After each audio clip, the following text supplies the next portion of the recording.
दोस्तों, सभी को पता है कि बंजारे पूरे भारत में फैले हुए हैं और सभी जानते हैं कि उनमें गौर बंजारों की संख्या सबसे ज्यादा है।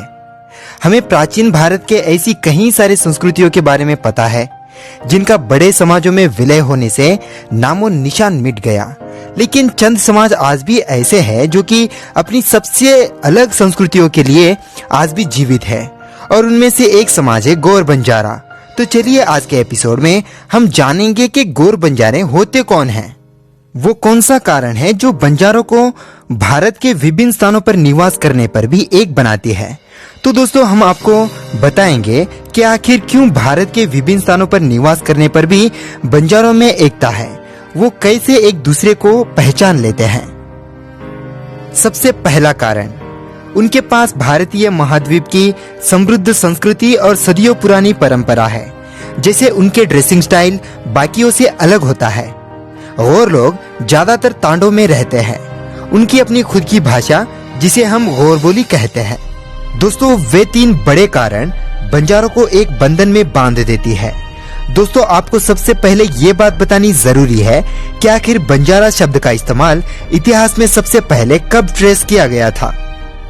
दोस्तों, कहा जाता है कि पहली बार बंजारा वर्ड का इस्तेमाल मुगलों ने 15वीं शताब्दी में गौरवंशीय लोग और अन्य व्यापारियों के लिए किया था जो एक प्लेस से दूसरे प्लेस जाकर व्यापार करते थे।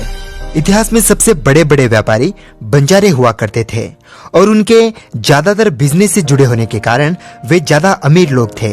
एग्जाम्पल के लिए 15वीं शताब्दी में लकीसा वंजारा जो कि दुनिया के सबसे अमीर व्यापारियों में से एक थे, हिमांशु वंजारा और 17वीं शताब्दी में सेवालाल महाराज।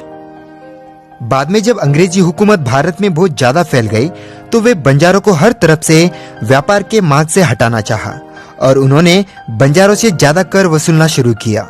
जब बंजारों को ये सब पसंद नहीं आया तो उन्होंने अंग्रेजों के खिलाफ बहुत बड़ा जंग छिड़ दिया और बंजारों ने अंग्रेजों की हालत ऐसी कर दी थी कि पूरे भारत में अंग्रेजी हुकूमत हिल चुकी थी। और इस भयानक दृश्य को देखकर बुद्धिमान अंग्रेजों ने एक बड़ी चाल चली।